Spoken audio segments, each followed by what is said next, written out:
자, 오늘 말씀 같이 보도록 하겠습니다. 앞에 보시는 것처럼 오늘 예배 본문은 사도행전 17장 1절부터 9절 말씀하고 데살로니가 전서 4장 13절에서 18절 말씀이에요. 우리 바울의 2차 선교여행 지금 같이 보고 있습니다. 제가 참 놀랍도록 하나님께 감사드리는 거는 제가 말씀 본문을 놓고 이렇게 어떤 말씀이 소망교회 성도들에게 이 주에 가장 적합하고 필요한 말씀일까 이런 것들을 놓고 기도하다 보면 하나님께서 가장 때에 또 상황에 맞는 말씀 주제들을 주시더라고요. 우리 교회에 지금 이 말씀들이 필요하겠구나 이런 깨달음들을 주셔요. 그래서 그런 것들이 참 감사하고 놀라운 부분들이기도 합니다. 그 성혜자매님이 올려주신 것처럼 또 집에서 임자매가 그런 얘기 하더라고요. 사도행전 17장하고 데살로니가 전서하고 무슨 관계야 도대체. 나오는 문장으로 봐서는 전혀 관계가 없긴 해요. 근데 제가 올려드린 내용들을 보면 저는 이제 그렇게 생각을 한 거예요. 사도행전 17장에 데살로니가에 가서 이제 복음을 선포하는 장면이 나오고 데살로니가서가 있으니까 여기에 무슨 연관관계가 있겠구나. 그래서 한번 찾아보시면 되겠다. 이 생각을 했는데,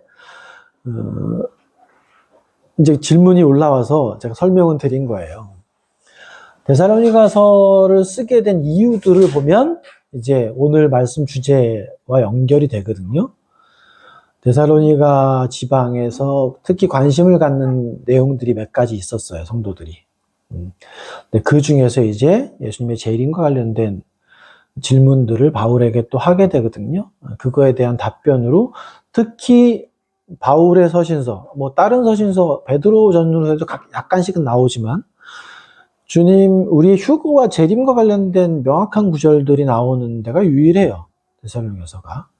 물론 계시록에는 아주 구체적인 모습들까지도 표현되어 있긴 하지만 그래서 데살로니가서에서 우리가 휴거와 주님의 재림의 시작을 보는 데는 굉장히 유익하고 반드시 우리가 좀 알아야 되는 부분이에요. 근데 어때요? 아까 우리가 찬송가에서 재림과 관련된 찬송을 진짜 신앙생활 20몇 년간 단 한 번도 불러보지 않았던 찬양이 있는 것처럼 이 휴거와 재림이라는 주제는 교회에서 거의 다뤄지지 않아요. 왜 그렇죠? 이단 때문에 그래요? 그렇죠, 사실. 이단 때문에 그래요. 원체 휴거라는 말 자체가 이단이 너무 자주 쓰는 말이다 보니까 마치 그 말을 하면 우리가 하나님의 증인으로서의 역할을 감당해야 된다. 그럼 여호와의 증인이 떠오르고 새하늘과 새 땅을 얘기하면 신천지가 떠오르고 이런 것처럼 좋은 말들이 이단들이 다 갖다 쓰다 보니까 이 휴거라는 복된 소망의 단어를 교회에서 잘 안 꺼내더라는 거예요. 되게 안타까운 현실입니다, 이건. 그렇지만 우리가 이 휴거에 대해서 성경 말씀이 어떻게 말씀하시는지 지난번 수요예배 때 말씀드렸지만 오늘은 교리적인 설명을 말씀드릴 건 아닙니다. 아주 근본적인 휴거의 소망의 이유 이런 것들을 같이 보려고 하는 거예요. 오늘은 지난 시간에 의해서 사도 바울의 2차 선교여행에 이어지는 부분들을 좀 볼 겁니다. 앞으로도 그럴 거예요. 이제 저희가 지난번 남갈라디아 지방에 사도 바울이 선교를 하고 나서 누가 들어왔죠? 그 지역에 율법을 지켜야 한다. 할례도 해야 한다는 유대주의자들이 들어와서 남갈라디아 지방 교회들을 혼란케 하니까 사도 바울이 급하게 안디옥에서 갈라디아서를 써서 보내잖아요. 그런 것처럼 사도 바울의 선교 여행과 관련된 서신서들과 좀 같이 이어서 볼 거예요. 그럼 지난번에 빌립보서는 왜 안 봤습니까? 이제 이렇게 생각하실 수도 있는데 빌립보서는 언제 써요?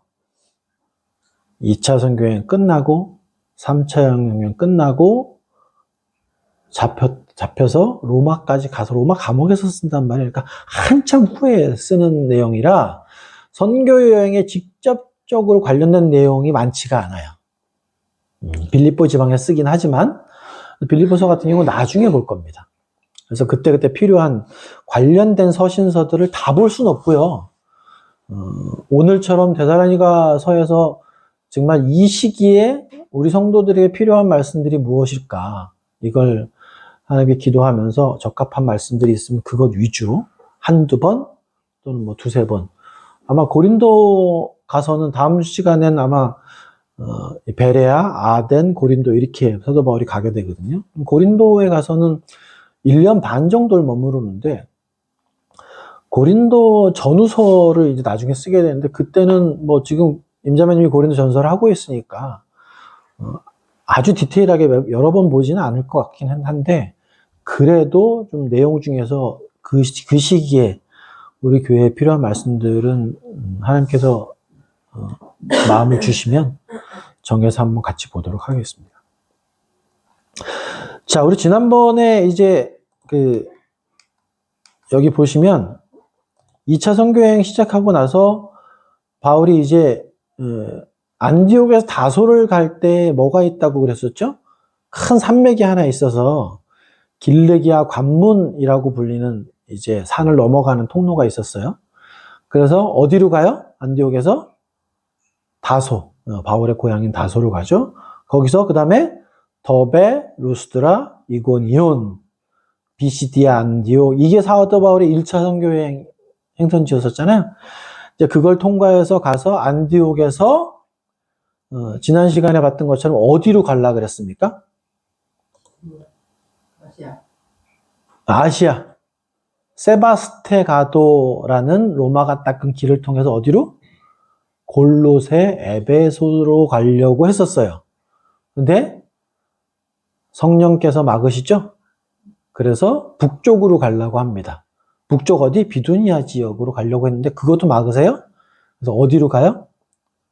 쫓겨서 에게해에 붙어있는 드로아로 갑니다. 이 드로아가 트로이 목마 있는 그 지역 이름이에요. 예. 드로아에서 환상을 보여주시죠? 마게도냐 사람 하나가 나와서 건너와 우리를 도와다오. 그래서 이제 바울은 순풍의 돛단 배 같은 하나님의 도우심으로 마게도냐를 들어갑니다. 의미가 있다 그랬죠? 마게도냐가 어디다? 지금으로 따지면 유럽의 첫 발을 내딘, 예. 세계사적인 역사의 의미로 봤을 때는요, 굉장히 중요한 의미가 있는 발걸음이에요, 이게. 왜냐면 이때 복음이 유럽으로 퍼져서 중세시대 1000년간 세상을 호령한 게 어디예요? 유럽이 호령을 하게 되는 시작이거든요, 이게. 그래서 이제 지난 시간에 마게도냐로 가서 네아폴리 갔다가 빌립보에서 최초의 유럽 교회인 빌립보 교회, 그리고 처음 회심한 누구? 루디아가 이제 나오게 됩니다. 이제 빌립보에서 감옥에 갇혔었잖아요. 감옥에 갇혔고, 그 지난 시간에 세 인물에 대해서 좀 봤었는데, 첫째가 루디아, 또 하나는 누구죠? 귀신 들린 여종의 주인들의 그 기적을 본 반응. 또 세 번째는 빌립보 감옥의 간수에 대한 이야기를 봤었습니다.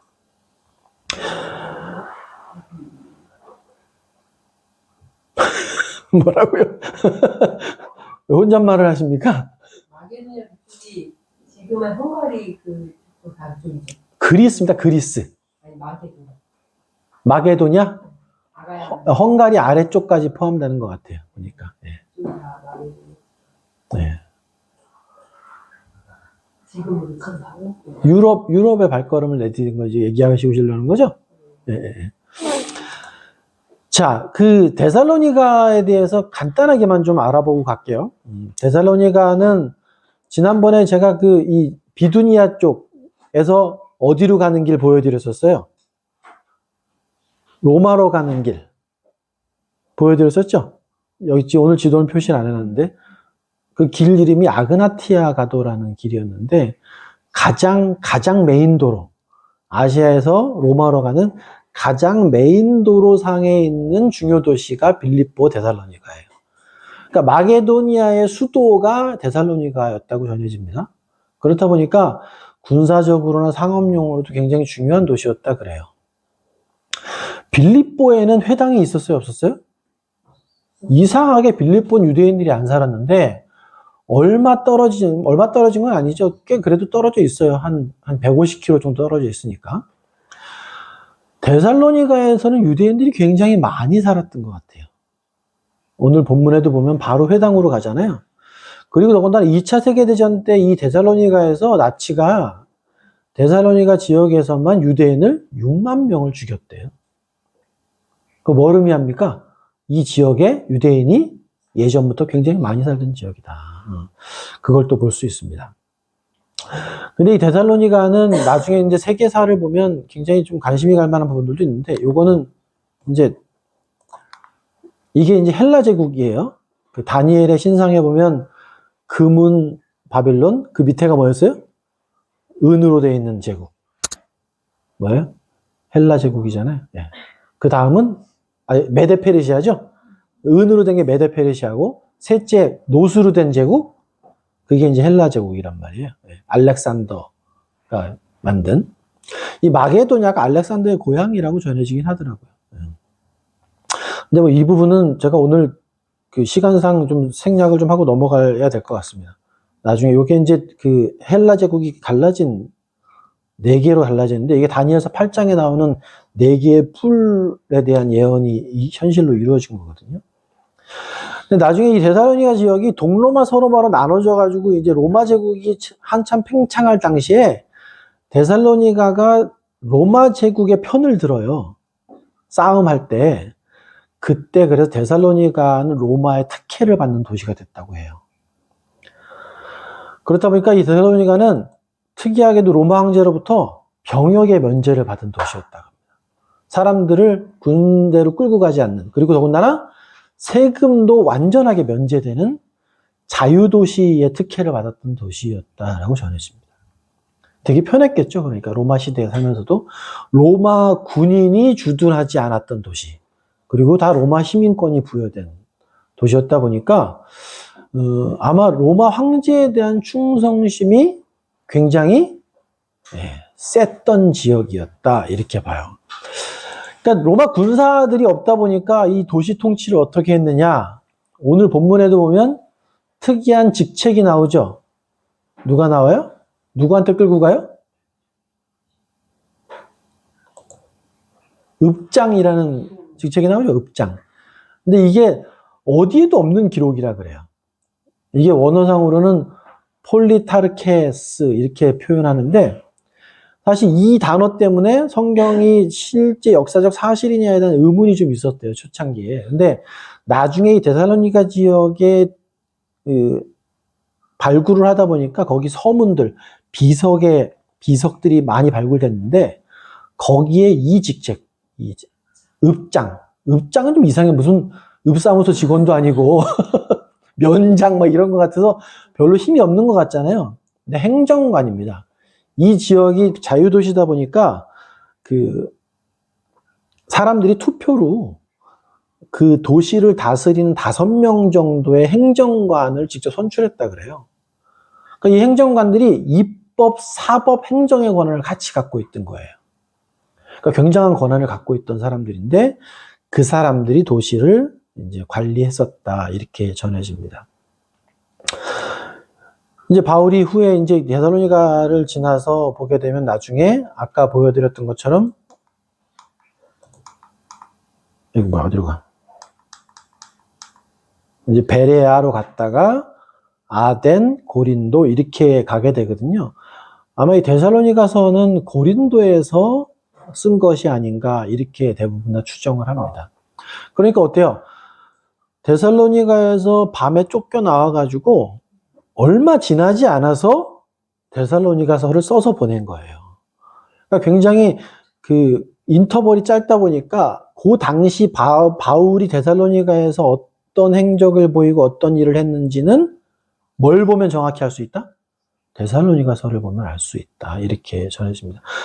그러니까 이 바울이 데살로니가에서 재림에 대한 이야기를 많이 하는 이유가 뭐 이거는 좀 동의가 안 되는 내용이기도 한데 저는 이 지역에 이 종말과 관련된 신화가 굉장히 많이 전해져 내려온다고 해요. 그걸 뭐 카비루스 신화라고 하는데 이 지역 사람들이 종말과 관련된 내 얘기에 굉장히 관심을 많이 가졌었다고 전해지더라고요. 서류에. 그렇다 보니까 바울이 데살로니가 교회에서 지금 보니까 오늘 본문에 의하면 얼마 정도 머문 것처럼 나와요? 3주 정도? 그죠? 새 안식일 동안 머물렀다고 나오니까 적어도 최소 3주 이상은 머물렀다고 보여지거든요. 대체로 데살로니가서의 내용을 보게 되면 학자들마다 적어도 3개월 정도? 길면 6개월 정도는 데살로니가 지방에 바울이 머물렀지 않았을까 이렇게 추정들을 하더라고요. 그럼 한 3개월 정도 머물면서 바울이 데살로니가 교인들에게 뭘 설명했을까요? 복음에 대해 설명하고 하나님의 나라에 대해 설명하고 여러 가지 바울에게 주신 하나님에 대한 진리들을 설명을 했을 거예요. 그리고 나중에 주님의 부활과 재림에 대한 것도 설명을 분명히 했겠죠? 근데 유대인들의 시기와 질투로 야손의 집을 찾아오게 되고 바울이 도망간단 말이에요. 나중에 형제들이 피신을 시켜준단 말이죠. 근데 데살로니가서에서 보면은 바울이 내용을 써요. 나는 너희들이 죽은 자들의 소망에 대해서 모르길 원치 않는다. 이렇게 말로 시작하는 걸 봤을 때는 편지를 이제 디모데가 아덴에 있을 때 바울이 데살로니가 교회 성도들이 너무 궁금해서 디모데를 데살로니가로 보내요. 뒤에 보면 내용이 나오는데 그랬다가 고린도에서 데살로니가에 갔던 디모데가 합류를 합니다. 그러면 그때 와서 바울에게 데살로니가 교인들이 참 잘 지내고 있어요. 핍박과 고난이 있지만 믿음 안에서 잘 성장하고 있습니다. 근데 그들이 이런 것들을 궁금해하고 있습니다. 디모데가 그렇게 바울에게 전해줬을 거예요. 그러니까 바울이 디모데 전서에서 주님의 재림에 대한 부분을 언급하기 시작하는 겁니다. 얘기의 배경은 그래요. 그래서 오늘 이 데살로니가 내용을 위주로 좀 볼 겁니다. 근데 사도행전의 내용도 또 안 볼 수는 없어서 사도행전은 정말 간단하게만 좀 짚고 넘어가 볼게요. 자, 앞에 보시면 이제 사도행전 17장 3절 4절을 이제 같이 한번 읽어보겠습니다. 앞에 보시고 시작. 뜻을 풀어 그리스도가 해를 받고 죽은 자 가운데서 다시 살아나야 할 것을 증언하고 이르되 내가 너희에게 전하는 이 예수가 곧 그리스도라 하니 그 중에 어떤 사람 곧 경건한 헬라인의 큰 무리와 적지 않은 귀부인도 권함을 받고 바울과 실라를 따르다. 예. 자, 여기 보면은 이제 그 5절 6절에 가면은 결국은 회당에 있던 대부분의 유대인들은 어땠던 것 같아요? 바울이 전한 복음을 잘 안 받아들였던 것 같죠? 네. 이 당시에 회당에는 아마도 세 부류의 사람이 있었을 것이다 라고 전해지거든요. 어떤 부류들이 있었을까요? 첫 번째는 육신적으로 정통 유대인들이 있었겠죠? 예. 12지파에 속한 유대인들. 또 두 번째는 어떤 종류가 있었을까요? 이방인이었으나 율법을 받아들이고 할례를 행해서 유대인으로 전향한 사람들. 그렇죠? 그런 사람들이 있었겠죠. 세 번째는 이방인이지만 하나님을 신실하게 따르고 율법을 지키려고 노력했던 루디아 같은 자매들. 그런 사람들이 있었을 거예요. 오늘 본문 지금 4절에서도 보면 어때요? 어떤 사람들이 지금 믿었대요? 경건한 헬라인의 큰 무리와 적지 않은 귀부인도 권함을 받고 마음을 돌이켜 회심했다. 이렇게 설명하고 있거든요. 결과적으로 데살로니가 교회를 처음에 구성한 대부분의 성도들은 어디에 있던 사람들이에요? 본문에 의하면 회당에 있던 정통 유대인들이 아닌 사람들이죠. 맞습니까? 이상한 얘기를 들으신 것 같아, 반응이 다.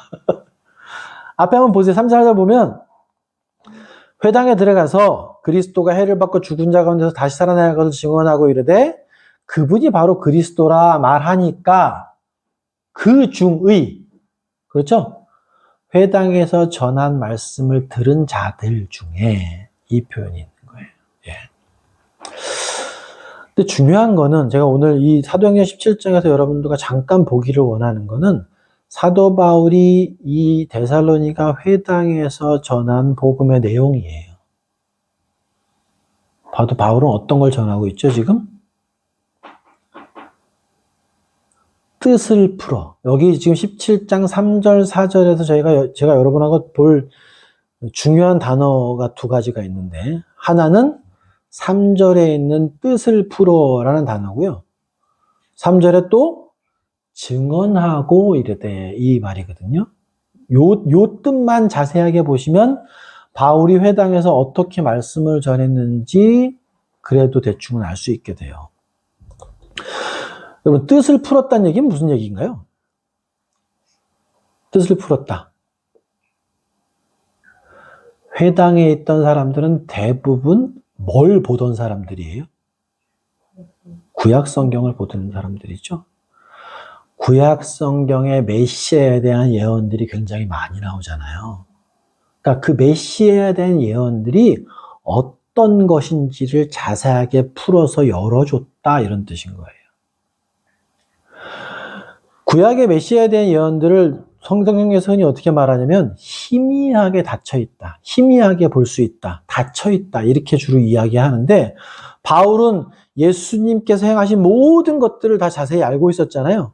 그렇다 보니까 회당에서 메시아에 대한 이 구약의 말씀들은 이런 뜻입니다. 이걸 뜻을 풀어서 잘 설명을 해줬다는 거예요.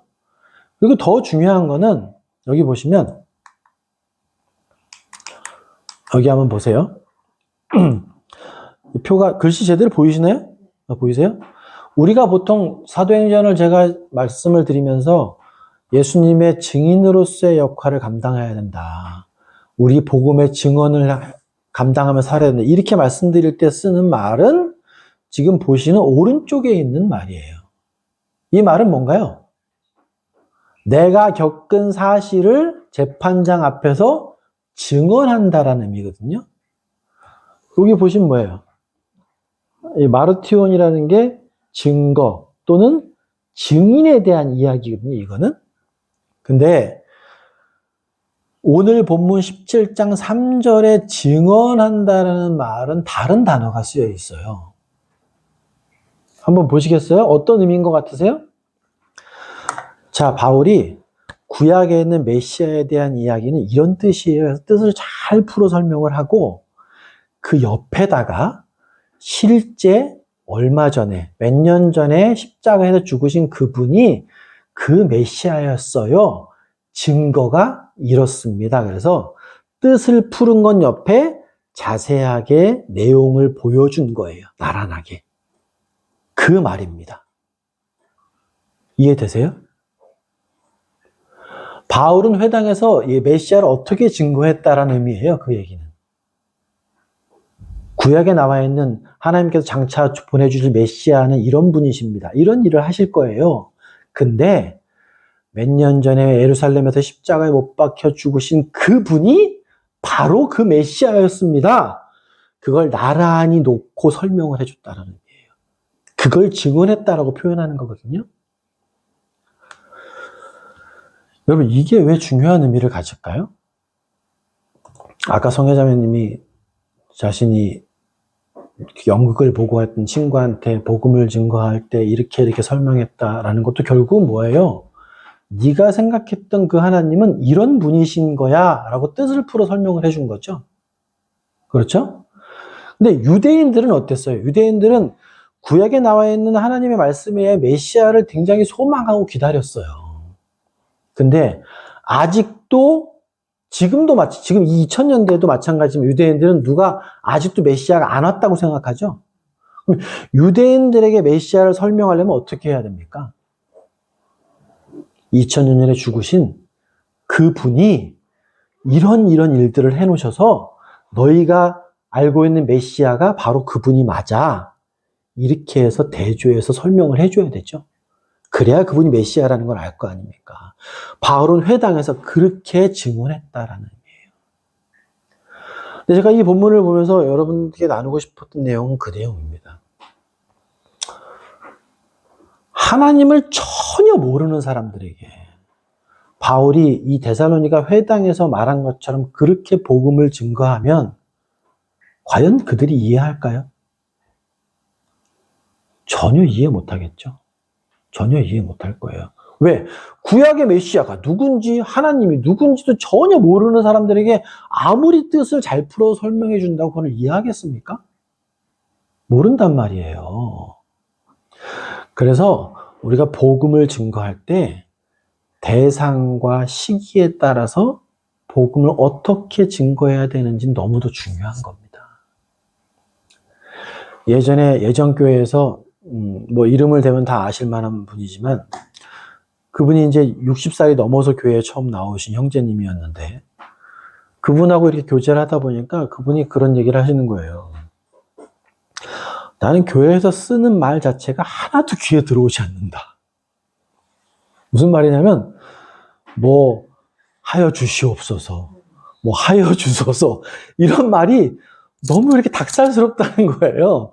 무슨 왕한테 얘기하는 거 아니냐 그거? 근데 그 얘기를 듣고서 아 그런 말 자체가 되게 생소하실 수 있겠구나 이런 생각이 들더라고요. 근데 우리는 너무 일상적으로 쓰는 말이잖아요. 근데 60평생 한 번도 그런 이야기를 들어보지 못한 분에게는 교회에서 쓰는 단어나 말투 자체가 완전히 다른 세상의 말인 거예요. 근데 그런 분에게 예수님께서 당신 죄 때문에 십자가에 대속을 하셨어요. 우리를 구속하셨습니다. 이런 말씀은 알아들을까요? 마치 초등학교 1, 2학년 애들한테 대속의 은혜를 너희가 알아야 돼. 이렇게 말하는 거랑 똑같지 않겠어요?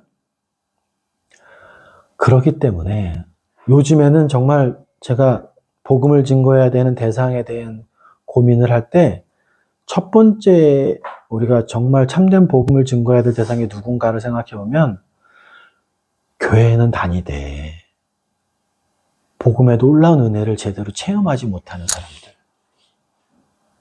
부활과 재림의 소망을 전혀 깨닫지 못하고 사는 사람들, 머리로는 믿는다고 하는데 믿음의 실제화가 전혀 되지 않은 교회를 다닌다는 분들에게 복음을 증거할 필요가 정말 점점 더 커진다 이런 생각이 들거든요. 그럼 그런 분들에겐 여러분 어떻게 복음을 증거하실 건가요? 바울이 데살로니가 회당에서 전한 그런 형태의 복음을 증거할 만하겠죠. 그런 분들에겐. 여러분 당신이 아는 내용 십자가에 대속했다. 내 죄 때문에 죽었다는 얘기는 이런 깊은 뜻이 있어요. 풀어주고 실제로 증명해서 잘 대조할 수 있도록 알려줄 필요가 있겠죠. 근데 아까 그 송자매님처럼 십자가에 대해서, 예수님에 대해서, 하나님에 대해서 전혀 모르는 분에게 바울이 데살로니가 회당에서 전한 식으로 그렇게 복음을 증거하면 그분이 이해할까요? 이해하는 건 거의 불가능해 할 거예요. 그렇다면 우리가 정말 복음을 증거해야 될 복음의 증인으로서의 역할을 감당하려면 뭐가 필요할까요? 뭐가 필요할까요? 내가 합당한 그 사람에게 맞는 복음을 증거할 준비가 되어 있어야 되겠죠. 아, 그냥 전하면 되겠지? 잘 안 나올 거예요, 그러면. 바울이 지금 데살로니가 회당에서 유대인들에게 구약의 말씀들을 잘 뜻을 풀어 설명을 해줘요. 그리고 그분이 바로 이렇게 이렇게 행하고 이렇게 증명하신 그 메시아야. 그래서 잘 놓고 대조시켜서 설명을 해주거든요. 우리도 증인의 역할을 감당하려면 그 정도의 준비는 하고 계셔야 된다는 거예요. 제가 이 말씀을 사실은 몇 번 드려서 오늘 본문 보면서도 이 말씀을 드리는 게 합당할까? 근데 해야 되겠더라고요. 여러분 정말 충분히 전하실 능력이 되시나요? 어떠세요?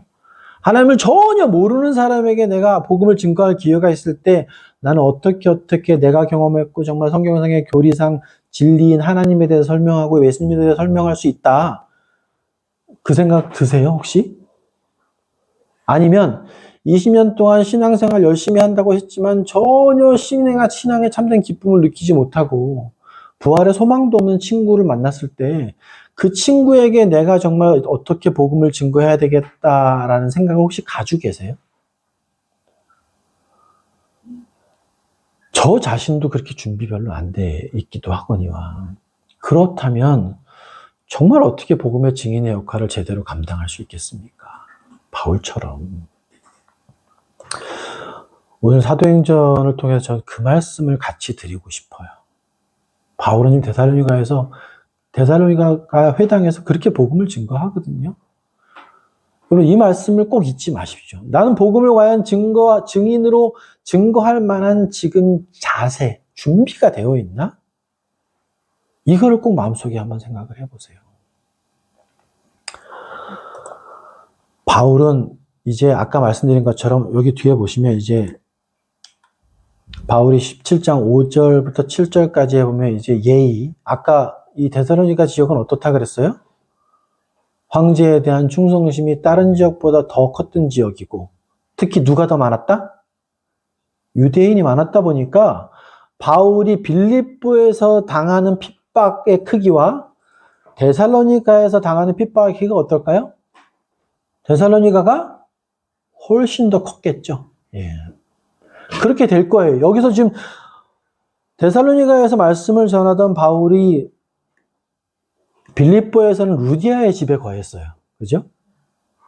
그럼 데살로니가에 와서 누구의 집에 거했을까요? 야손이라는 사람의 집에 거했어요. 야손이 여러분 여호수아를 헬라어로 표현하면 야손이라고 그래요. 그럼 야손은 어디 사람이 가능성이 커요? 유대인일 가능성이 커요. 여호수아라는 이름이니까 이게. 예. 근데 이 야손의 집에 누가 쳐들어와요? 예, 유대인과 유대인이 고용한 불량배들이 쳐들어옵니다. 그래서 바울은 급하게 어디로 도망가냐면 베레아로 도망을 가요. 아까 말씀드린 것처럼 베레아로 도망을 갔다가 거기서 복음을 전하고 아덴을 갔다가 고린도로 가게 되는 게 바울의 2차 선교행 여정이거든요. 근데 왜 데살로니가에서 예수님의 재림에 대한 이야기를 바울이 꺼냈다고 말씀드렸어요? 예. 아덴에서 바울이 급하게 데살로니가에서 쫓겨나오다 보니까 데살로니가 교인들이 너무 걱정되는 거예요. 궁금하기도 하고. 디모데를 다시 데살로니가로 보냅니다. 그랬다가 바울은 아덴에서 복음을 증거하고 다시 고린도로 왔을 때 데살로니가에 가 있던 디모데가 고린도에 있는 바울을 찾아서 와요. 데살로니가 전서에 보면 나옵니다. 그래서 그때 바울에게 데살로니가의 성도들이 잘 지내고 있습니다. 아까 말씀드린 것처럼. 그리고 이런 내용들을 궁금해하고 있어요. 이렇게 이야기해서 오늘 본문인 데살로니가전서 4장의 부활과 재림에 대한 이야기를 해주기 시작하는 겁니다. 그 부분을 좀 볼게요. 이 부분을 지나가겠습니다. 우리 데살로니가전서 4장 13절부터 18절까지 교독하시고 마지막 절은 합독을 좀 하겠습니다. 앞에 보시고요. 제가 먼저 읽을게요. 형제들아, 자는 자들에 관하여는 너희가 알지 못함을 우리가 원하지 아니하노니 이는 소망 없는 다른 이와 같이 슬퍼하지 않게 하려 함이라. 우리가 예수께서 죽으셨다가 다시 살아나심을 믿으시되 그와 같이 예수 안에서 사는 자들도 하나님이 그와 함께 데리고 오시리라. 우리가 주의 말씀으로 너희에게 이것을 말하노니 주께서 강림하실 때까지 우리 살아남아 있는 자도 자는 자보다 결코 앞서지 못하리라. 주께서 호령과 천사장의 소리와 하나님의 나팔 소리로 신의 하늘로부터 강림하시니 그리스도 안에서 죽은 자들이 먼저 일어나고 그 후에 우리 살아남은 자들도 그들과 함께 구름 속으로 끌어올려 공중에서 주를 영접하게 하시리니 그리하여 우리가 항상 주와 함께 있으리라. 같이 했습니다.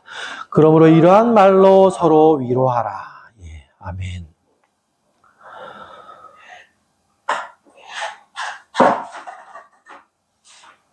바울은 오늘 본문에서 분명하게 말하고 있습니다. 이 데살로니가 성도들은 그게 궁금했던 모양이에요. 바울이 복음을 전하고 나서 예수 그리스도를 자신의 구주로 영접하고 난 다음에 어떤 사람들이 생긴 거예요?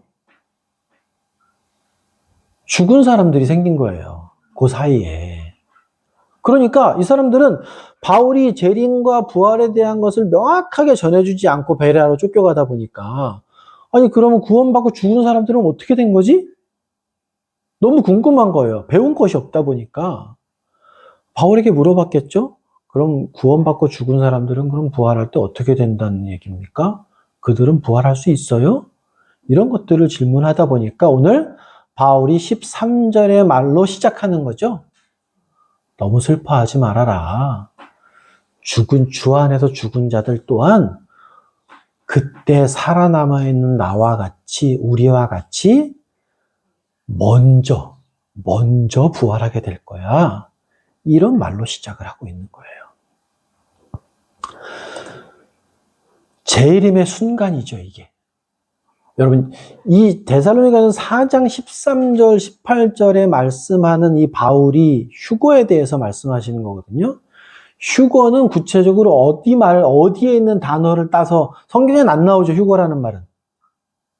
어디에 있는 말을 지금 따서 지금 휴거라고 말하는 거예요? 17절에 뭐? 끌어올려. 예, 끌어올려. 하르파조라는 이제 헬라어 말이긴 한데, 이게 나중에 라틴어로 랩처가 돼요. 체어 올라가는. 이디오피아 내시에게 복음을 증거한 빌립이 침례를 주고 난 그 순간에 어떻게 돼요? 주께서 체어가서 다른 곳에 나타나는 것처럼 동일한 말이거든요. 그래서 바울이 지금 말하는 건 뭡니까? 주께서 아까 말씀드린 것처럼 계시록에 요한아 이리로 올라오라라는 그 말을 하시거든요. 여기 16절에 주께서 호령으로 시작합니다. 호령은 뭐예요? 군대 갔다 오신 분은 아시죠? 부대 차려! 대대장이 이제 그거 하는 거예요. 왜 웃어요? 예, 지난번에 대통령 그거 생각해서 웃는 거죠? 아니에요? 부대 차렷 하는 그걸 호령이라고 불러요. 그럼 뭐예요? 주님께서 큰 목소리로 이리로 올라오라는 말로 뭐가 시작된다는 거예요? 재림이 시작된다는 거예요. 재림의 시작은 첫 번째가 주님의 호령이에요. 예. 16절에 나오죠? 호령과 천사장의 소리와 하나님의 나팔 소리로 시작될 것이다.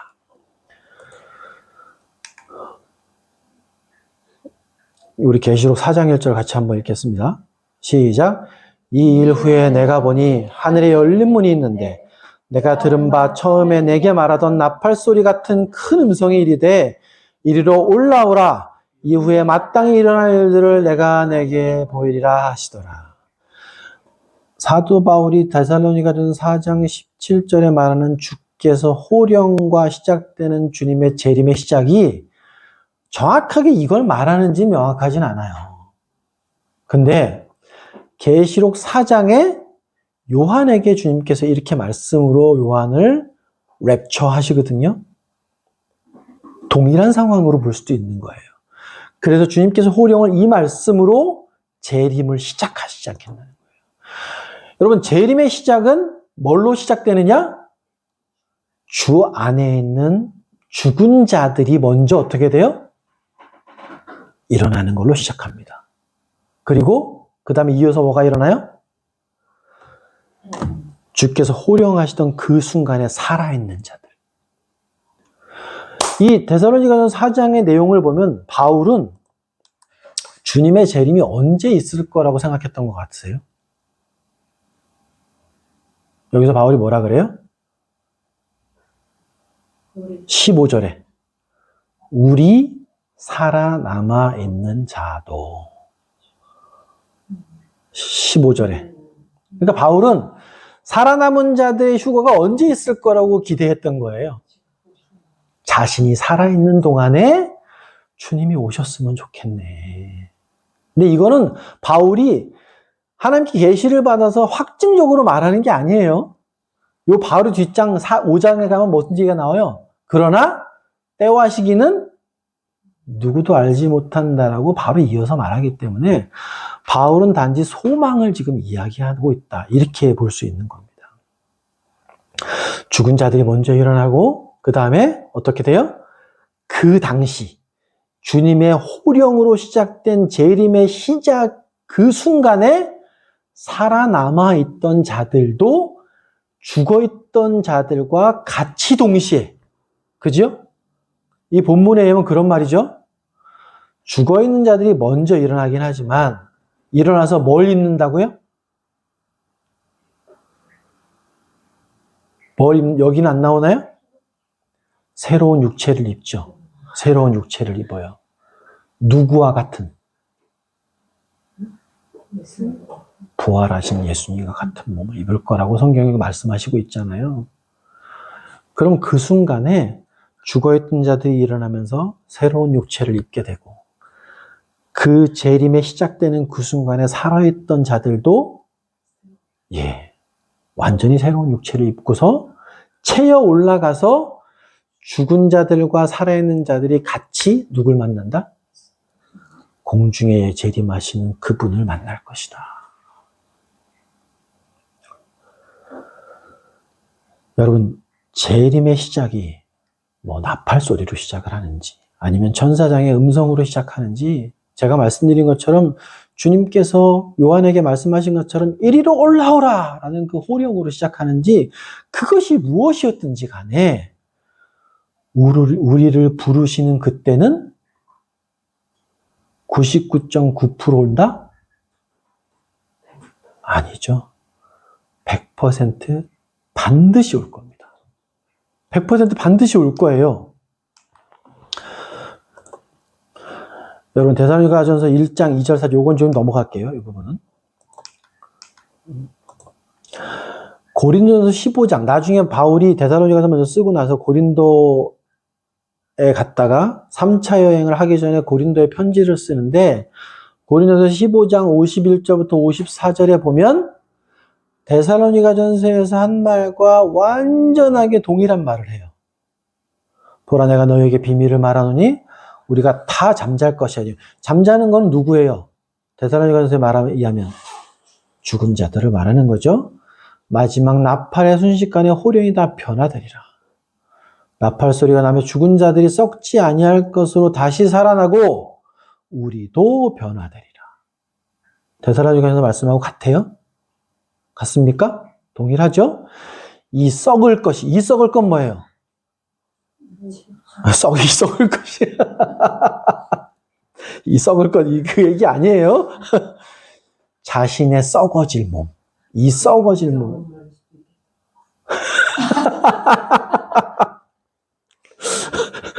이상한 얘기는 하지 마시고요. 자신이 썩어질 이 몸이 분명히 썩지 아니할 걸 입을 거야. 소망되세요, 여러분? 나이가 들수록 더 소망이 되겠죠. 아침에 일어날 때 아이고 이 썩어질 몸, 이 약해질 몸, 이 흘러내리는 피부, 이 썩어질 것이 영원히 변치 않는 것으로 변할 거야. 이걸 지금 말해주고 있잖아요. 이 썩을 것이 썩지 아니함을 입고 죽을 것이 죽지 아니함을 입을 때 뭐가 이루어진다고요? 사망을 삼키고 이기리라. 이미 예수님이 이뤄놓으셨어요. 십자가에서 다 이뤄놓으신 걸 그때 확인하게 될 거야. 이 이야기를 바울은 고린도에서의 편지하면서 얘기하고 있는 거거든요. 여러분, 그런 거 소망 혹시 해보신 적 있어요? 오늘 바울은 데살로니가서 편지하면서 자기 바람을 말하고 있습니다. 우리 살아남은 자들도 이 썩을 것을 썩지 아니함을 입길 소망한다. 이 말을 하고 있죠. 왜 이렇게 말할까요? 바울은? 왜 내가 살아있는 동안에 주님의 재림의 시작이 되기를 소망하는 마음을 비추고 있을까요? 바울은? 여러분, 죽는 거 좋아요? 죽기 싫어서 이러면 좀 급이 떨어져 보이고요. 네. 여러분, 예수님이 이 땅에 계시는 동안 몇 번 울지 않으셨는데, 예루살렘을 보고 정말 비통한 마음으로 오시기도 했고, 또 언제요? 나사로 무덤 앞에서 왜 우셨죠? 당신이 사랑하는 당신의 자녀들이 죄의 대가로 죽음을 맞이한다는 그 현실이 예수님께는 어떻게 다가온 거예요? 너무 큰 슬픔이었던 거예요. 죄의 결과인 죽음을 보시고 내가 이제 그걸 그 대가를 다 치르기 위해 십자가를 질 건데 그 죄의 고통을 받아서 죽음을 맞이하는 당신의 사랑하는 자녀들을 보니까 어때요? 예수님 마음이? 무너지는 거예요. 누구 마음이에요, 이게? 하나님 마음이에요. 그러니까 우시는 거거든요. 여러분, 우리는 흔히 생각해요. 주님을 위해서라면 죽는 순간도 그렇게 힘들진 않을 거야. 근데 정말 그럴까요? 그렇지 않을 거예요. 죽음은 왜 오는 거예요? 죄의 대가로 오는 거예요. 그게 결코 편할 수 없어요, 죽음이라는 건. 그러니까 저도 가끔 이 재림의 소망, 휴거의 소망을 가질 때마다 주님께 그런 기도를 가끔 해요. 주님 가능하시다면, 제가 살아있는 동안 주님께서 이리로 올라오라고 해주셨으면 좋겠습니다. 근데 그 다음에 그렇게 기도하죠. 그러나 제가 그 때를 알 수 없으니 주님께서 작정하신 때에 그렇게 되소서 이렇게 기도하긴 합니다만 여러분들 그런 소망을 가져보신 적은 없으세요? 왜 없을까요? 있으세요? 왜 없을까요? 이 휴거의 소망에 대해서 잘 인식하지 못하시기 때문에 그래요. 얼마나 놀라운 소망인지 모릅니다. 여러분들 오늘 바울이 이 데살로니가 본문에서 이야기하는 게 있어요. 14절에 한번 보세요. 14절에 뭐라고 나옵니까? 우리가 예수께서 죽으셨다가 다시 살아나시는 믿음인데. 예. 바울은 데살로니가에서 휴거의 시작을 말하기 전에 그 휴거, 재림의 소망의 기초가 무엇인지 말을 해주고 있어요. 뭐라고요? 예수님께서 죽으셨다가 다시 살아나신 것을 믿을진대. 이게 뭐예요? 부활이죠? 이게 우리가 휴거와 재림의 시작을 소망하는 기초가 되는 뭐다? 역사적인 사실이다. 이게 중요해요, 여러분. 이게 중요해요. 예수님께서 죽으셨다가 3일 만에 전혀 새로운 몸으로 부활하셔 살아나셔서 죄의 모든 대가를 치르셨다는 건 뭐다? 그냥 신화다? 믿는 사람만 믿는 고집이다? 아니에요. 뭐예요? 역사적인 사실입니다. 우리가 믿는 모든 소망의 근거가 다 이거예요. 부활이 중요해요? 안 중요해요? 너무너무 중요한 거예요. 바울이 그래서 너희가 휴거되는 것도 좋고 휴거 소망도 좋고 다 한데 너희 정말 이 사실을 믿고 있니? 그래서 먼저 전제해 주고 있는 거예요. 예수님께서 모든 죄의 대가를 다 치르시고 죽으셨다가 3일 만에 살아나신 것을 너희가 믿을진데 그 다음에 뭘 얘기해 줘요? 주께서 호령과 천사장의 음성과 하나님의 나팔 소리로 이 땅에 오실 때 우리가 순식간에 변화될 거야. 뭘 믿는 자들은? 이걸 믿는 자들은. 이게 소망의 기초가 되는 거예요. 그렇기 때문에 이 부활의 의미가 얼마나 중요한 건지 몰라요. 여러분, 예수님, 제가 부활에 대한 부분 말씀드릴 때 그 말씀 드렸던 거 기억나세요? 저는 왜 부활이 그렇게 중요한지, 부활로 도대체 뭘 하신 건지 잘 이해를 못했었다. 근데 왜 예수님은 부활하셔야만 했는지를 설명드린 적 있어요? 왜 예수님은 죽음 아래 놓여 있을 수 없으셨었어요? 네. 죽음이라는 건 뭐의 대가예요? 죄의 대가죠. 예수님이 십자가상에서 하신 일이 한마디로 말하면 뭐예요? 모든 죄의 대가를 다 치르신 거예요. 그럼 죄의 대가인 죽음이 있으면 죄의 대가가 다 치러진 거예요? 안 치러진 거예요? 치러지지 않은 거예요. 그러니까 예수님이 죽음 아래에 있으면 죄의 대가가 치러지지 않았다는 게 되는 거예요. 그래서 반드시 하나님이 예수 그리스도를 부활시키셨어야만 해요. 예수님이 부활하셨다는 의미는 반대로 말하면 뭐예요? 죄의 대가가 완벽하게 다 치루어졌다. 아까 바울이 고린도후서에서 뭐라 그래요? 우리가 다시 사는 것이, 죄의 대가를 치르는 것이 그때 바로 증명될 거야. 예수님이 2000년 전에 이미 증명하셨어요. 우리는 앞으로 증명받을 거예요. 언제? 썩지 않을 것이, 썩을 것이 썩지 않음을 받게 될 그때.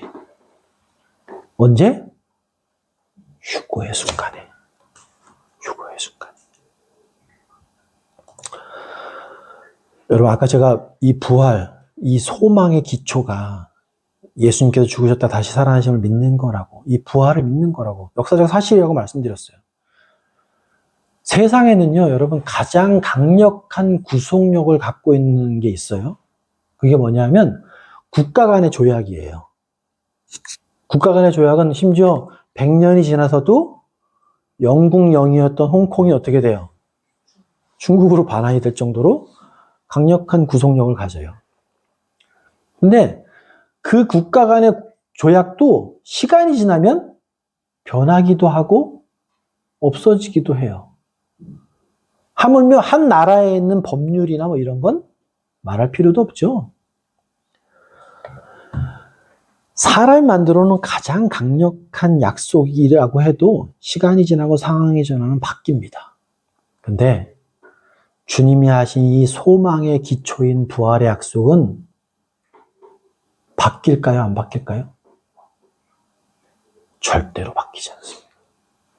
절대로 바뀌지 않아요. 그러기 때문에 바뀌지 않는다는 그 사실이 우리의 소망의 기초가 된다면 그 소망은 흔들리고 변할 수 있다? 절대로 못 변한다. 절대로 못 변한다.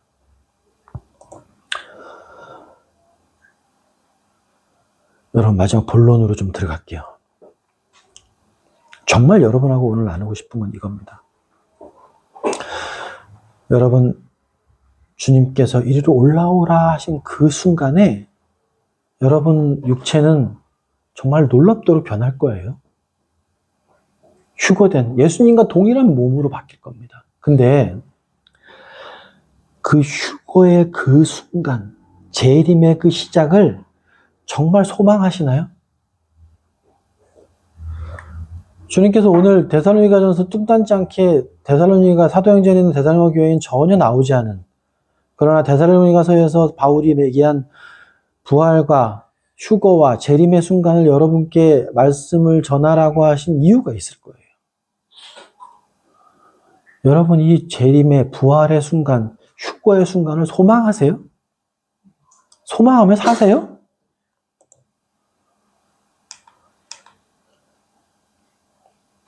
저는 이 휴거와 재림의 시작의 소망을 세 가지로 한번 나눠서 설명을 드릴게요. 첫 번째는 우리가 이 휴거의 순간을 소망하는 이유가 첫 번째 뭐가 있을 수 있을까요?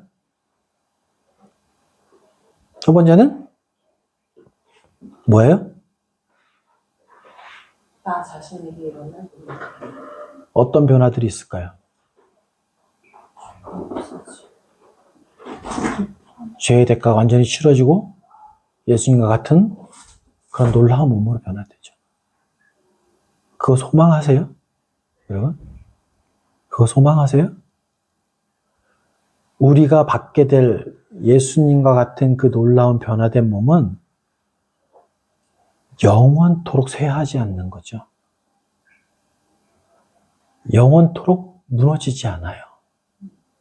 그리고 여러분 정말 예수님과 같이 변화되어진다는 그것은 나 개인에게 정말 놀라운 의미가 있죠. 저는 이 첫 번째 소망의 이유를 생각할 때 가장 저를 가슴 뛰게 했던 것 중에 하나는 이제 다시는 죄를 짓지 않아도 된다라는 기쁨이었어요.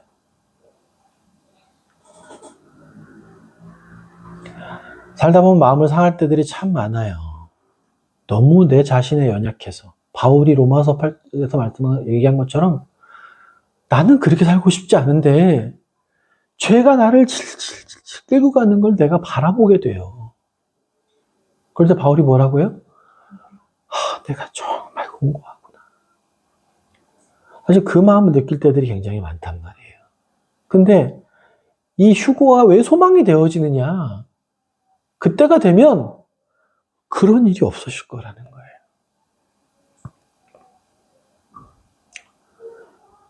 소망하실 만한가요?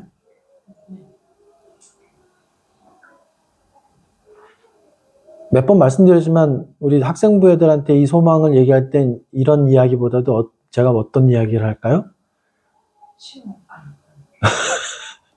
예수님께서 부활하신 다음에 어떤 일들을 하세요? 사복음서에 보면 예수님 부활의 장면들이 몇 군데 나오잖아요. 네.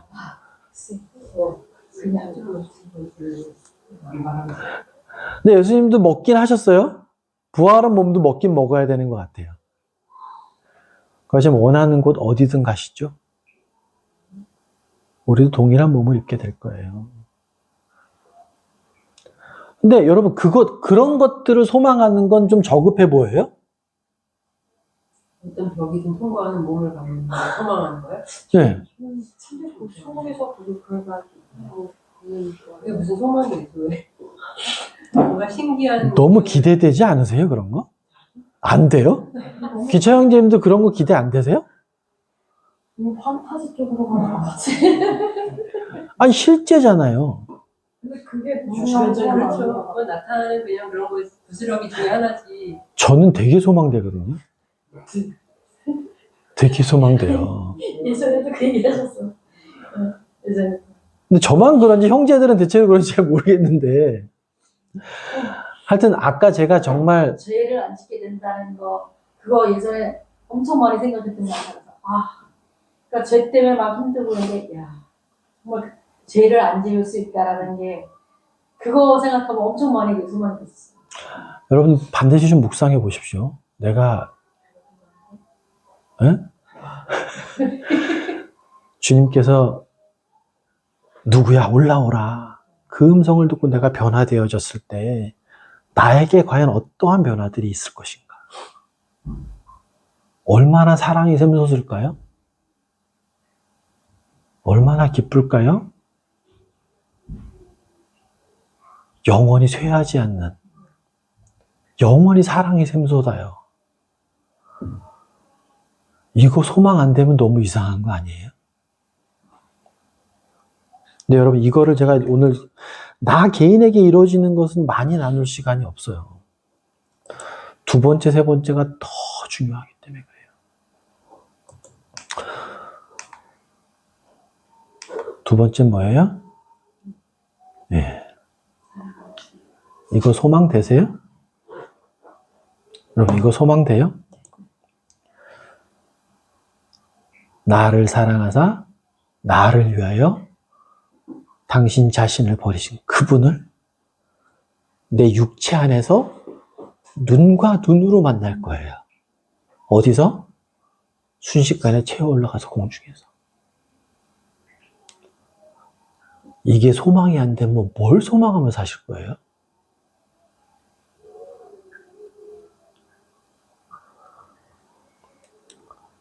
바울은 고린도후서에서 고백합니다.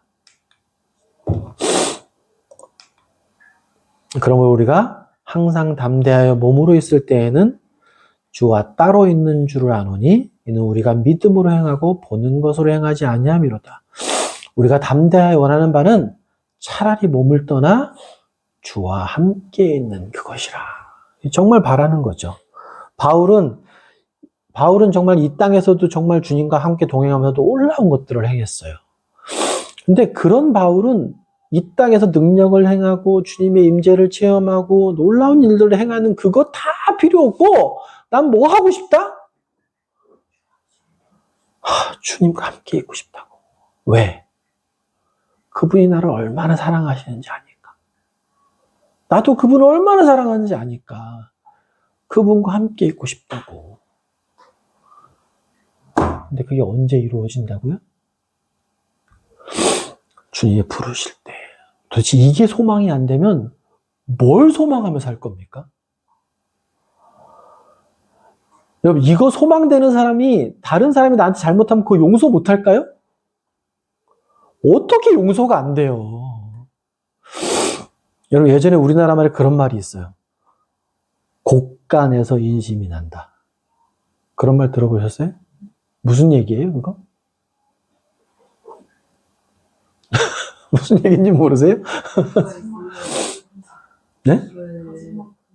예. 내가 그만큼 갖고 있으면 충분히 더 베풀 수 있다라는 이야기들. 옛날 속담이에요. 근데 그 속담이 신앙적인 부분은 전혀 적용이 안 돼요? 적용돼요. 주님을 육체 안에서 눈과 눈으로 마주 볼 그날을 정말 소망하며 살아요. 내가 그 사랑하는 주님을 만날 날을 정말 간절히 소망하며 살아요. 그러면 용서 못할 사람이 도대체 뭐가 있겠습니까? 이 땅에서 집착하며 살 그게 뭐가 있겠어요, 도대체? 그거보다 귀한 게 뭐가 있겠습니까? 집착할 것도 없고 용서 못할 것도 없고 얼마나 많이 베풀며 사는 사람이 되겠습니까? 이 소망을 바라는 사람이라면 소망할 만해요? 여러분 소망할 만합니까 이거? 바울은 계속해서 바울은 얼마나 많이 소망하는지 몰라요. 여러분 시편 27편 4절 같이 읽겠습니다. 찬양도 있지만 같이 읽겠습니다. 시작. 내가 여호와께 바라는 한 가지 일 그것을 구하리니 곧 내가 내 평생에 여호와의 집에 살면서 여호와의 아름다움을 바라보며 그의 성전에서 사모하는 그것이라.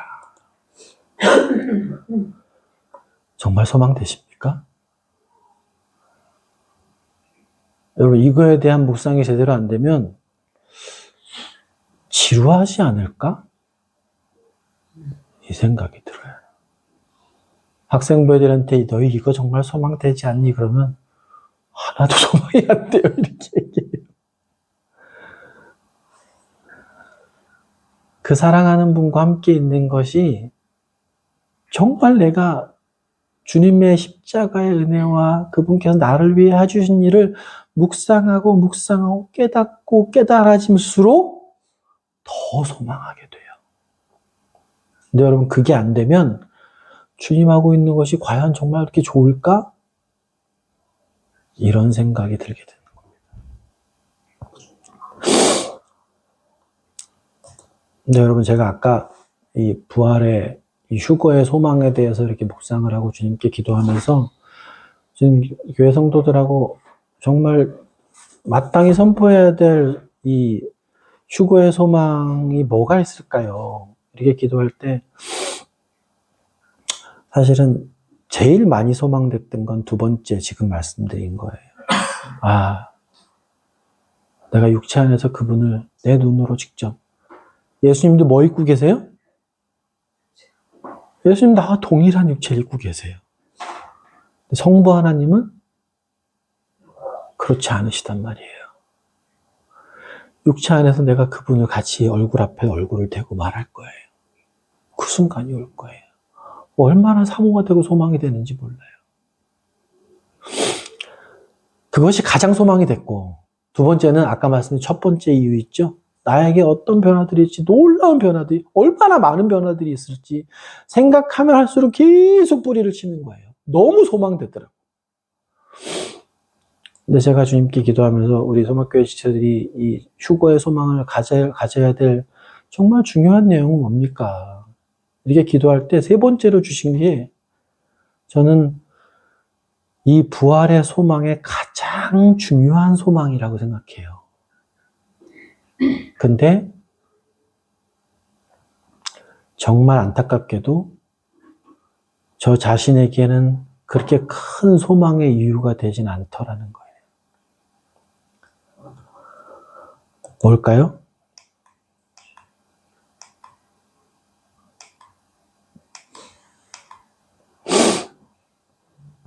같이 한번 읽어볼까요? 시작. 주님이 십자가에서 이루신 모든 전쟁의 승리를 확정하시는 날이기 때문에. 이해되세요, 여러분? 이 말뜻만으로 이해되시나요? 근데 저는 주님께서 기도 중에 주시는 생각이, 얘야, 휴거와 재림의 시작을 소망하는 가장 큰 이유는 내가 이제 시작하는 거야. 2000년 전에 십자가에서 승리한 모든 전쟁을 이제서야 확증하는 날의 시작이야, 지금이. 그게 너의 소망의 근거가 돼야 돼. 여러분, 제가 소망하는 첫 번째, 두 번째는 기준이 누구예요? 저에게 맞춰져 있어요. 세 번째 소망의 근거는 기준이 누구에게 가 있어요? 하나님의 영광이에요. 하나님의 영광이에요. 이게 우리의 소망의 가장 핵심적인 근거가 돼야 돼요. 주님이 그 마음을 주시는데 너무 소망되지 않더라는 얘기예요, 이 제목이. 그러니까 너무 아픈 거예요, 사실은. 주님이 알려주시는데, 얘야, 그게 가장 큰 소망이 되지 않니? 말씀을 알려주시는데 별로 소망이 안 돼. 마음이 아픈 거예요, 그래서. 여러분 한번 생각해 보십시오. 예수님께서 지금으로부터 2000년 전에 그 죄의 모든 대가를 십자가에서 다 치르셨어요. 그리고 부활하실 정도로 죄에 대해서 모든 대가를, 죄의 삭시 사망이라는 걸 다 이기셨어요. 근데 왜 아직까지도 이렇죠? 왜 아직도 이래요? 뭐 때문에? 하나님 왜 기다리고 계신 거예요? 때가 아직 안 됐어. 무슨 때가요? 모든 것을 마치실 때. 우리 디모데전서 2장 4절 같이 읽겠습니다. 시작. 하나님은 모든 사람이 구원을 받으며 진리를 안 데 이르기를 원하시느니라. 하나님 왜 기다리고 계세요? 나를 통해서 한 사람이라도 더 어떻게 하길 원하셔서? 하나님 자녀가 되길 원하셔서 무려 십자가상에서 완전한 사탄과의 전쟁에서 승리를 이루어 놓으셨음에도 불구하고 2000년 동안 참고 인내하고 기다리시는 거예요. 여러분, 우리 하나님의 가장 큰 속성이 뭡니까? 거룩하신 분이에요. 거룩하신 분이라는 의미는 뭡니까? 죄는 그분과 조금도 같이 할 수 없는 거예요. 근데 예수님이 하신 십자가의 승리로 다 이겨놓으셨어. 근데 2000년이나 하나님은 그 죄가 관영된, 죄가 철철 넘치는 그 세상을 가만히 바라보고 계신 거예요. 인내하시는 거예요. 여러분, 그 하나님의 마음 생각해 보셨어요? 제가 잘 이해가 안 되지만 도대체 하나님은 한 영혼의 가치를 얼마나 소중하게 생각하시기에 이 오랜 시간을 참고 인내하고 계실까? 이 생각이 드는 거예요.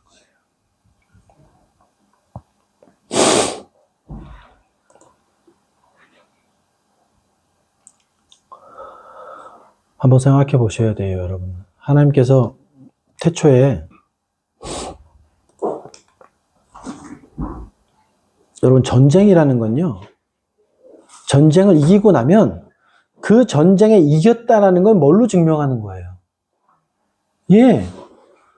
전쟁에 이기고 나면 그 전리품을 챙기는 것으로 그 승리를 증명하는 겁니다. 근데 지금 하나님께서는, 예수님께서는 이거 하셨어요? 전쟁의 전리품 챙기셨어요? 안 챙기셨어요? 아직도 안 챙기셨어요. 뭐 때문에? 한 영혼이라도 더.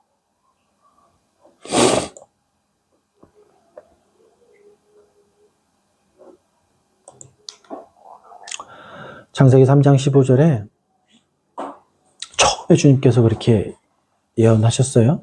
여자의 후손이 사탄의 머리를 부수실 거다. 예. 이거 지금 이루어졌습니까? 안 이루어졌습니까? 의미적으로는 이루어졌죠. 의미적으로는 이루어졌어요. 근데 진짜 실현됐어요? 현실로? 진짜 실현됐습니까? 안 됐습니까? 예수님이 전리품 좀 챙기셨어요? 안 챙기셨어요? 아직 안 챙기셨어요. 언제 챙기세요? 재림의 시작과 함께. 그때부터 이제 예수님의 십자가의 승리의 전리품을 챙기기 시작하시는 거예요. 여러분과 제가 증인으로서의 삶을 감당해서 한 사람이라도 더 사탄의 자녀, 어둠에 있지 않고 빛으로 인도하길 기다리시느라고 전쟁에서 승리하셨음에도 불구하고 전리품을 아직 챙기시지 않고 기다리시는 거예요.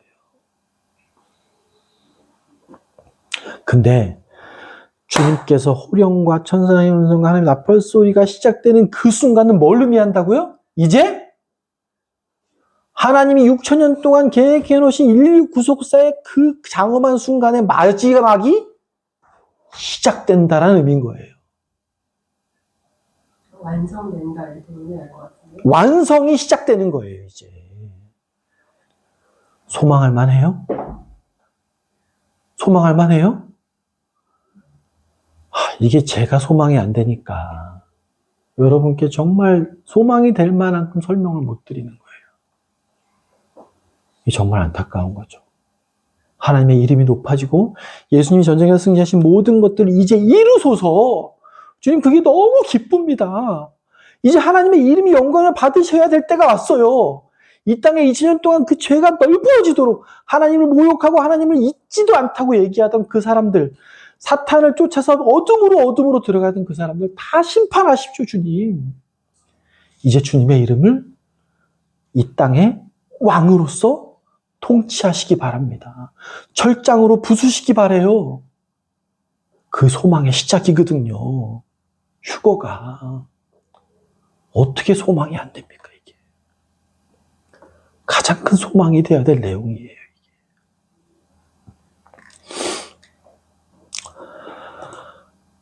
그러다 보니까 바울은 자신이 죽는 게 좋다라고 계속해서 말하기도 합니다.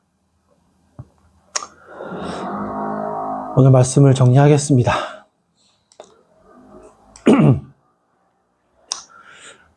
나오면 같이 좀 읽어볼게요.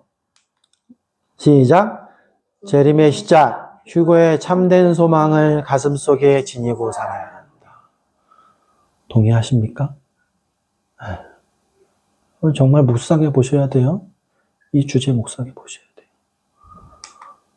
시작.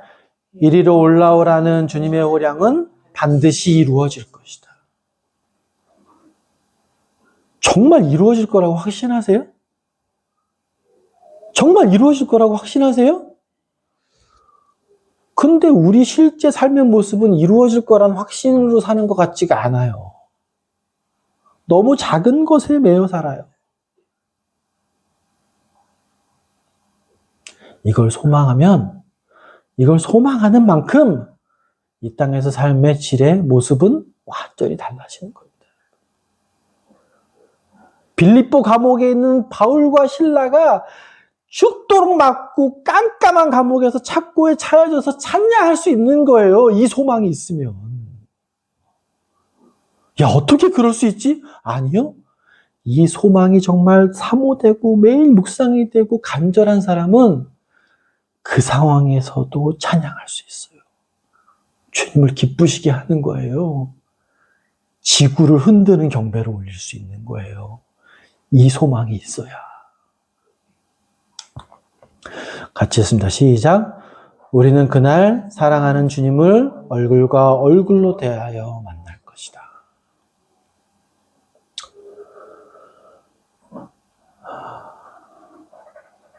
깊게 묵상해 보십시오. 네, 제가 다 전해드릴 수는 없습니다. 같이 했습니다. 시작. 나의 휴거와 함께 주님의 최후 승리가 시작될 것이다.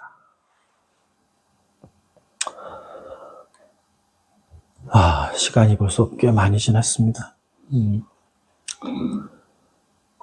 잠깐 좀 기도할까요? 기도하겠습니다.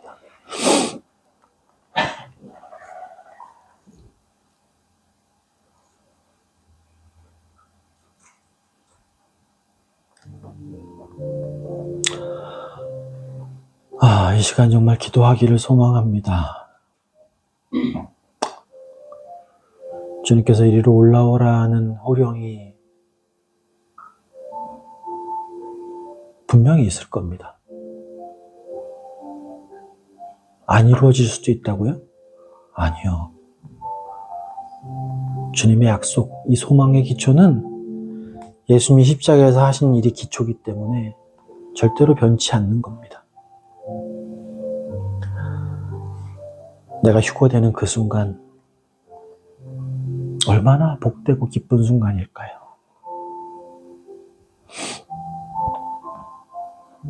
내가 놀랍도록 변하는 것들, 이제 죄를 짓지 않고 그 속에 넘치는 사랑을 품게 되는 주님과 닮은 자가 될 겁니다. 얼마나 사모가 되는지 모르겠어요. 주님께서 올라오라 할 때 구름들 속에서 여러분과 저는 우리 주님을 눈과 눈으로 마주하게 될 겁니다.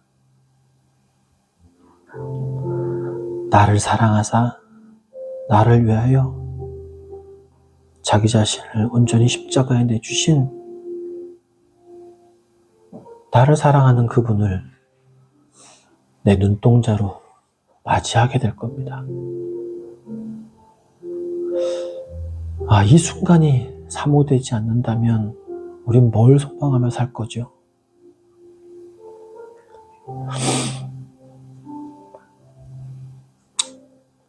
주님께서 올라오라는 그 순간에 아담 이후로 하나님께서 작정하신 모든 일이 완성되어질 겁니다. 주님이 주님으로 대접받는 그 시작이 될 거예요. 아담에게 약속하신 사단의 머리를 밟는, 머리를 부수는 이제 악이 없고 죄가 없는 우리 주님이 철장으로 다스리는 그 세상이 시작된다라는 것을 의미합니다. 이게 소망이 안 되면 뭘 소망을 갖고 살겠습니까?